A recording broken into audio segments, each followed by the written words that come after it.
자, 한번 다 같이 읽겠습니다. 시작. 공경, 약속이 있는 첫 계명. 약속이 있는 첫 계명. 우리 사랑하는 성도님들, 옆 사람과 이렇게 한번 인사하도록 하겠습니다. 하나님께서 당신을 어버이로 세웠습니다. 자, 이제 우리 청소년들은 무슨 말이야? 난 어버이가 아닌데. 어버이가 다 될 거예요. 어버이가 될 겁니다. 이 어버이라는 직분이 얼마나 감사한지 모릅니다.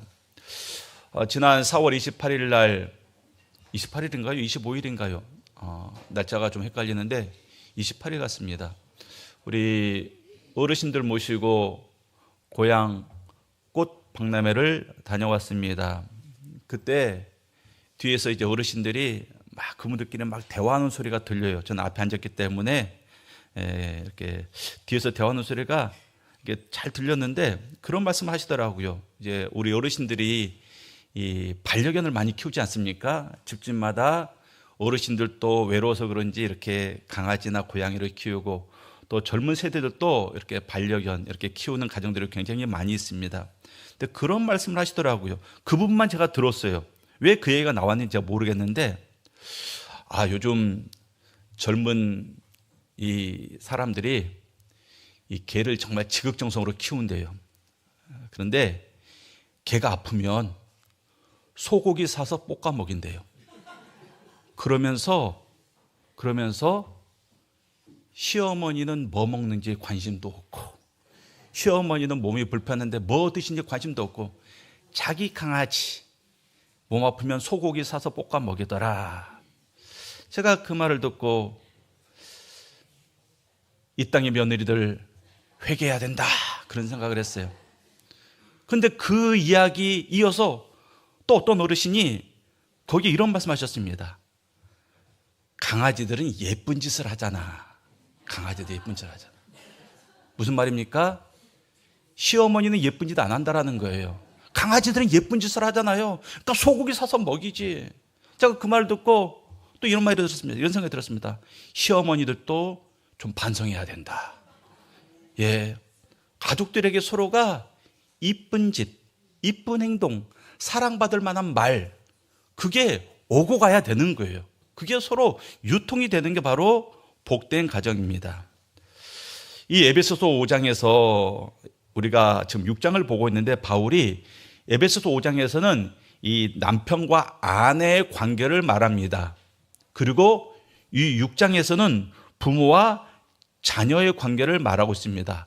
왜 성경에서 부부 관계를 말하고 부모와 자식 관계를 말하느냐? 이것은 성도의 삶이라는 것은 하나님과의 관계에서 그치는 게 아니라 인간 관계 안에서 성도의 삶이 더욱 두드러지게 드러나기 때문에 그렇습니다. 그러니까 쉽게 말해서 믿음이라는 것은 가장 가까운 사람과의 어떤 삶을 사느냐, 또 가장 멀리 있는 사람과 어떤 삶을 사느냐, 여기에 따라서 우리의 믿음이 드러나다라는 것이에요.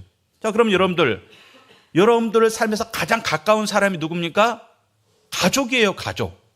그러니까 어떤 사람이 이 사람이 믿음이 좋은 사람이냐 안 좋은 사람이냐, 그것은 그 사람이 그 가족 안에서 그 가족들에게 어떻게 대하느냐, 여기에 달려 있어요. 여기 정말 교회에서는 정말 멋진 사람인데 집에 가서 부모에게, 또 부모 집에 가서 자녀에게, 또 집에 가서 배우자에게 함부로 하거나 소홀히 하는 사람이 있습니다. 그럼 그 사람 믿음 좋은 사람 아니에요. 가장 가까운 사람에게 어떻게 하느냐, 여기에 그 사람의 믿음이 드러납니다. 또 하나, 가장 멀리 있는 사람이 누굴까요? 원수. 내 마음으로도 가장 멀리 떨어진 사람, 원수입니다. 그 원수와의 관계에서 어떻게 생활하느냐, 어떻게 반응하느냐, 거기에 또 우리 믿음이 드러나더라는 것입니다. 그래서 성경은 이렇게 말합니다. 믿는 사람들에게 원수를 뭐하라? 사랑하라. 그렇게 말하고 있는 거예요. 믿는 사람에게만 명령하고 있는 겁니다. 왜? 원수를 사랑하는 거에서 우리의 믿음이 드러나기 때문에 그렇습니다.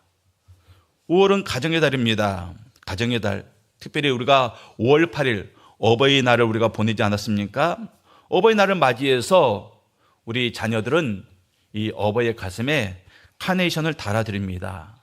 또 그날 특별한 날 이렇게 식사 약속을 잡고 또 맛있는 음식으로 부모님을 우리가 잘 섬깁니다. 그런데 중요한 것은 그날 하루 반짝 자라는 것으로 부모에 대한 1년치 마음의 빚을 그냥 탕감하려고 하는 그러한 시도가 있다는 것입니다. 그래서 그날 지나면 그냥 평소로 돌아갑니다. 근데 중요한 것은 그 하루마저도 바쁘다는 핑계로 우리가 섬기지 않는 그러한 자녀들이 있다는 것입니다. 하나님은 부모 공경에 대해서 매우 중요하게 다루고 있습니다. 여러분들 구약의 10계명을 보면 명확하게 말씀하고 있죠. 5계명에서 내 부모를 공경하라. 10계명에서 분명히 말하고 있습니다. 그리고 오늘 우리가 읽었던 이 에베소서 6장의 본문에서도 다시 한번 강조하고 있습니다. 10계명에서는 5계명에서 말하고 있는데 오늘 본문은 뭐라고 말씀하고 있습니까? 이것은 약속이 있는 첫 계명이니 그렇게 말하고 있어요. 그만큼 부모 공경은 중요한 사역이다. 믿음의 표현이다. 하나님께서 기뻐하시는 일이다. 이것을 지금 우리에게 말씀하고 있는 겁니다. 오늘 우리는 이 성경 말씀을 통해서 도대체 효도가 무엇인가? 그리고 왜 하나님께서 이것을 이처럼 중요하게 여기시는가? 그리고 우리가 이것을 어떻게 행할 수 있는가? 성경을 통해서 교훈을 얻기를 원합니다. 첫째 효도는 무엇입니까? 주 안에서 드리는 순종입니다. 주 안에서 드리는 순종. 무슨 말입니까? 효도는 어떤 도덕이나 윤리의 문제가 아니라 바로 믿음의 문제라는 것이에요. 믿음의 문제. 주 안에서라는 말이 그것을 지금 대변해 주고 있습니다. 주 안에서 하나님과 관계된, 예수님과 관계된 믿음의 행위가 바로 효도이다. 이것을 말씀하고 있습니다. 1절 말씀을 봅니다. 자녀들아, 주 안에서 너희 부모에게 순종하라. 이것이 옳으니라. 당시 에베소 교회에서는요, 예배를 드릴 때 부모와 자녀들이 함께 모여서 예배를 드렸습니다. 그러니까 우리처럼 세대 통합 예배를 드린 겁니다. 여러분들, 이 부모와 자녀가 함께 예배를 드리는데 그 예배 자리에 참석한 그 자녀들에게 직접 지금 말씀이 선포되고 있는 겁니다. 하나님 안에서, 특별히 신앙생활 안에서, 믿음 안에서 아무리 어린 아이일지라도 그 아이는 우리 어른들과 동등한 하나의 신앙 인격체입니다. 그래서 그 어린아이를 대할 때 주님께서 직접 말씀하고 있는 겁니다. 부모를 통해서 말씀하는 게 아니에요. 직접 말씀하고 있습니다. 자녀들아, 주 안에서 너희 부모에게 순종하라. 먼저 주 안에서라고 말씀했습니다. 자, 세상에서 이 효도는 부모님이 사랑으로 우리를 잘 키워주셨기 때문에 그 사랑에 보답한다라는 그런 마음이 있어요. 그렇죠? 부모님이 우리에게 평생 사랑을 베풀어 주셨으니까 그 은혜에 내가 보답한다라는 마음으로 효도를 행합니다. 근데 한번 생각을 해보세요. 부모가 어려워요. 부모가 너무나도 어렵습니다. 그래서 자녀를 잘 먹이지 못하고 잘 입히지 못하고 잘 교육시키지 못했습니다. 그럼 그런 부모에게는 효도해서는 안 되는 겁니까? 아니죠. 그런 부모에게도 효도를 해야죠. 또 정말 우리 부모에게 성격적으로, 인격적으로, 습관적으로 어떤 안 좋은 면이 있어가지고 자라면서 부모에게 핍박을 받고 자랐어요. 그럼 그런 부모에게는 효도를 안 해도 되는 겁니까? 아니에요. 효도라는 것은 부모가 나에게 어떻게 해줬느냐, 이런 조건을 보고 행하는 것은 효도가 아닙니다. 그건 거래죠. 그건 거래예요. 부모가 나에게 잘해줬기 때문에 나도 부모에게 잘해준다. 부모가 나에게 해준 게 아무것도 없기 때문에 나도 부모 공경 안 하겠다. 이건 거래죠. 성경은 효도하라, 공경하라 말하고 있지 거래하라 이렇게 말하고 있는 게 아니라는 것입니다.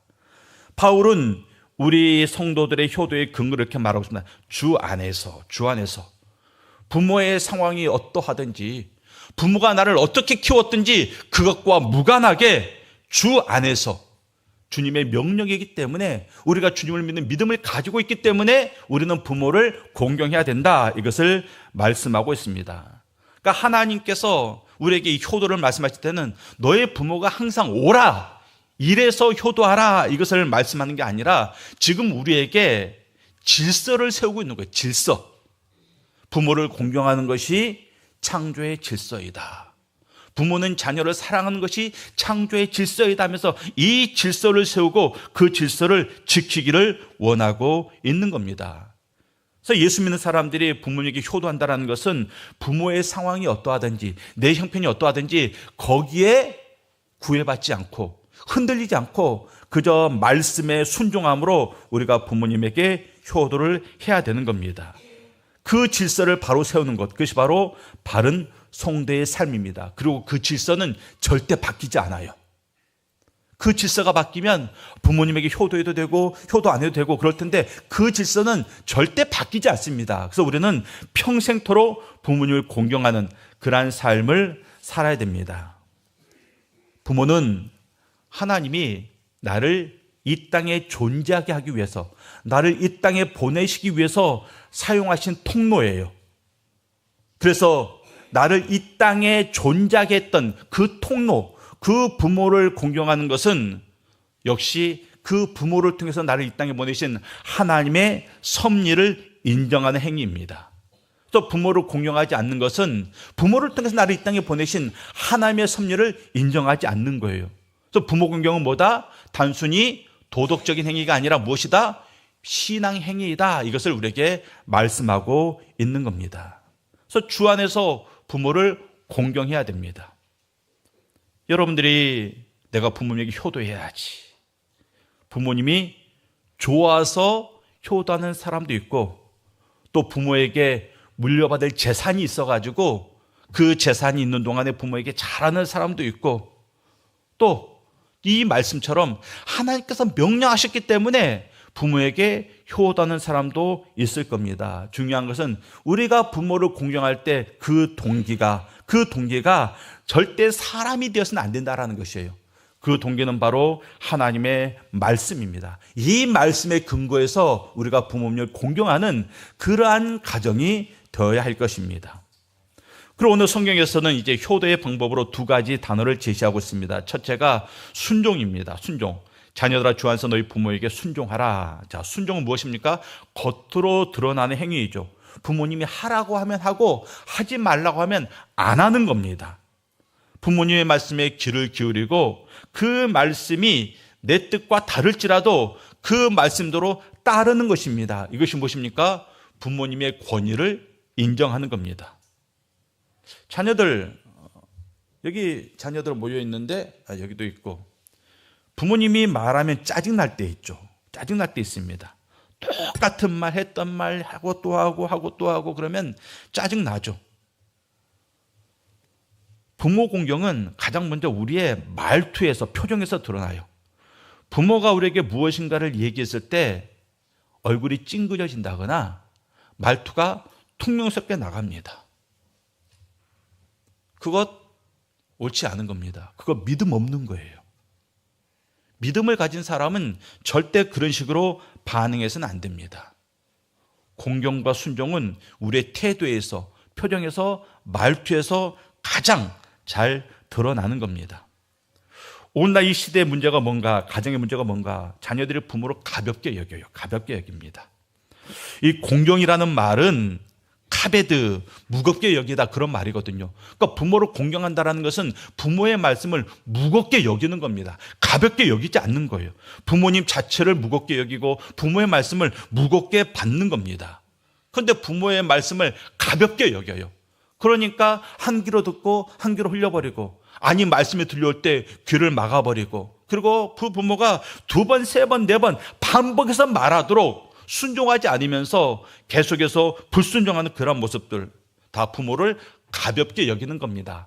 공경하지 않는 겁니다. 성경이 우리에게 말씀하고 있습니다. 부모를 무겁게 받아들이라. 부모의 말씀을 무겁게 여기라. 이것이 공경이다. 이렇게 말씀하고 있다는 것입니다. 우리가 언제 부모의 말씀을 가볍게 여기게 됩니까? 부모가 약해졌을 때. 부모가 이제 나이가 많아졌어요. 그래서 부모님이 그저 했던 말 또 하고 어제 한 말 오늘 또 하고 방금 지난 말 오늘 또 합니다. 부모가 약해졌을 때, 또 부모가 연로해졌을 때, 부모가 더 이상 나에게 무엇인가를 해줄 수 있는 능력이 없을 때, 그때 자녀들이 부모의 말씀을 가볍게 들어요. 가볍게 여깁니다. 그러면서 점점 멀어지는 거예요. 무엇으로부터 멀어집니까? 하나님의 축복으로부터 멀어지는 삶을 살게 됩니다. 우리 자녀들 부모님에게 막 함부로 반말하는 자녀들이 있죠. 그거 옳지 않아요. 물론 친근해서 말을 놓는 경우도 있는데 정말 부모를 공경함 없이 부모에게 함부로 반말하는 자녀들이 있습니다. 부모님이 말씀을 하는데 중간에서 그 말씀을 끊는 자녀가 끊어버립니다. 막. 또 부모가 말씀하신 앞에서 스마트폰 쳐다보고 있습니다. 부모가 말씀하시면 어딜 봐야 됩니까? 부모님 얼굴을 바라봐야죠. 그게 요즘 자녀들의 일상입니다. 그런 자녀들에게 말씀하고 있는 겁니다. 공경하라. 부모의 말을 무겁게 받아들여라. 그러니까 여러분들이 부모님이 말씀하실 때 내가 어떤 자세로 부모님의 말씀을 받아야 되는가 이미 머릿속에 그려지잖아요. 특별히 부모님께서 아무런 쓸데없는 말, 그러니까 자녀들에게 저건 잔소리다 여기는 말이 있죠. 근데 여러분들 부모가 자녀들에게 어떤 말을 할 때는요 의미 없이 하는 말은 없어요. 잔소리도 필요하니까 하는 겁니다. 정말 부모 입장에서는 필요한 말인데 자녀들이 그냥 그걸 잔소리로 여기는 거예요. 부모들이 자녀들에게 할 때는요, 저도 이제 부모가 되어보니까 말 한마디 한마디에 정말 자녀들을 향한 사랑과 애틋한 마음이 심겨져 있는 거예요. 근데 자녀들은 그걸 모르죠. 그래서 가볍게 여기는 겁니다. 아유, 저런 말을 왜 하나? 잔소리 같은 말을 왜 하나? 그 기본적인 말, 유치원 아이들에게 할 만한 말을 30이 되고 40이 된 나에게 왜 하나? 필요하니까 하는 겁니다. 필요하니까. 부모들은 그 얘기를 할 때 필요해서 이유가 있어서 하는 겁니다. 그러면 그 말을 우리가 무겁게 받아들일 수 있어야 한다는 것입니다. 거기서 얼마나 자녀들의 부모 공경하는지, 얼마나 이 자녀가 믿음 안에서 살아가는지 그것이 드러납니다. 그래서 이 부모를 공경하는 것은 신앙생활과 굉장히 흡사해요. 우리가 부모를 공경한다고 하면서 행동이 따르지 않아요. 또 행동은 있는데 마음에 부모를 공경하는 마음이 없이 껍데기로만 하는 사람이 있습니다. 신앙생활이 그래요. 하나님을 사랑한다면서 예배하지 않습니다. 또 하나님께 예배하는 자리에 나와 있는데 그 마음이 하나님을 향해 있지 않습니다. 그러니까 이 신앙생활과 이 예배생활과 부모님께 효도하는 것은 굉장히 많이 닮아 있습니다. 그래서 우리가 예배를 통해서 부모 공경 효도하는 법을 배우고 또 효도를 통해서 하나님께 바르게 예배하는 법을 우리가 배우게 되는 겁니다. 우리 사랑하는 성도님들, 하나님께서 우리에게 부모를 공경하라 했을 때 그냥 이유 없이 공경하라고 말하지 않습니다. 왜 자녀들에게 부모를 공경하라고 했을까요? 나오잖아요. 이것은 약속이 있는 첫 계명이니 이로써 내가 잘되고 땅에서 장수하리라. 하나님께서 자녀들에게 부모에게 공경해라, 부모에게 효도하라, 이것은 부모를 위해서가 아니라는 겁니다. 부모를 위해서가 바로 그 효도하는 자녀들을 위해서 부모를 공경하라 이렇게 말씀하고 있는 겁니다.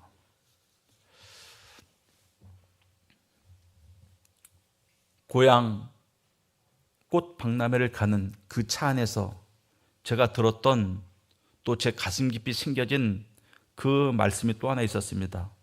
어떤 분이 그러더라고요. 아이들이 태어나서 3살까지 평생할 효도 다 했다고.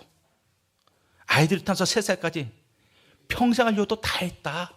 그렇게 말하더라고요. 무슨 말입니까? 아이들이 태어나서 3살까지 얼마나 이쁩니까? 근데 3살 먹을 때까지 아이들이 부모로서 뭐 할 수 있는 게 있나요? 아무것도 없어요. 그냥 태어나서 3살까지는 그냥 한없이 부모가 자녀들에게 쏟아 부어야 되는 그런 기간입니다. 그런데 그 기간, 그때 그 자녀들이 부모에게 주었던 그 기쁨과 감동은 평생할 효도에 우리가 대체할 만큼 그렇게 큰 기쁨과 감동이었다. 이것을 말하고 있는 겁니다.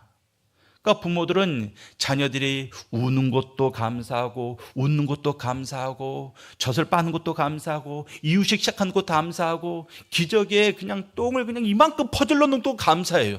그 얼마나 감사합니까? 아이들의 소화가 잘 된다는 말이잖아요. 제가 알고 있는 어떤 목사님은요, 자기 자녀의 그 갓난아기의 똥을 찍어서 맛을 봤대요. 근데 부모들은 그게 가능해요. 그게 가능합니다. 여러분들, 부모가 자녀들에게 원하는 게 뭐 대단한 게 있는 게 아니에요.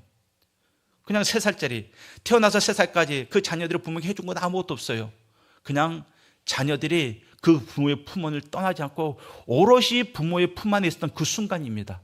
그 순간이 평생할 효도를 다 했다고 말할 만큼 부모에게 기쁨과 감동이 되더라는 것입니다. 우리 자녀들 효도라는 게 별게 아닙니다. 그냥 부모와 함께 시간을 보내주는 것, 그게 효도예요. 그것만 잘해도 하나님께서 우리에게 뭘 주신다고요?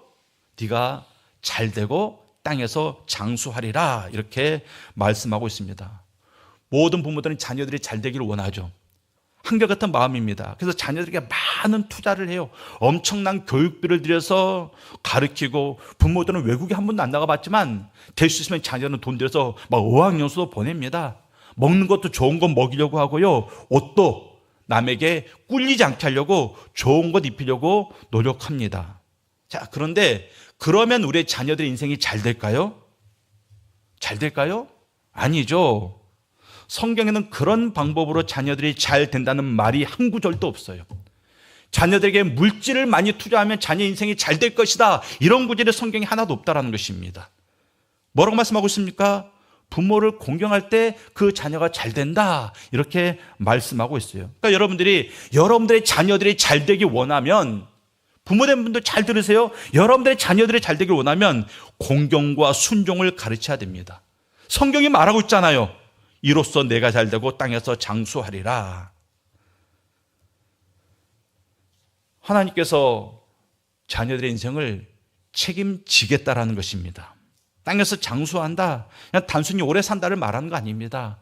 하나님께서 주신 복을 온전히 누리면서 건강하게 잘 산다라는 것을 의미하고 있습니다. 그러니까 여러분들, 부모라는 존재는 처음부터 끝까지 자녀들에게 복을 가져다 주는 존재예요.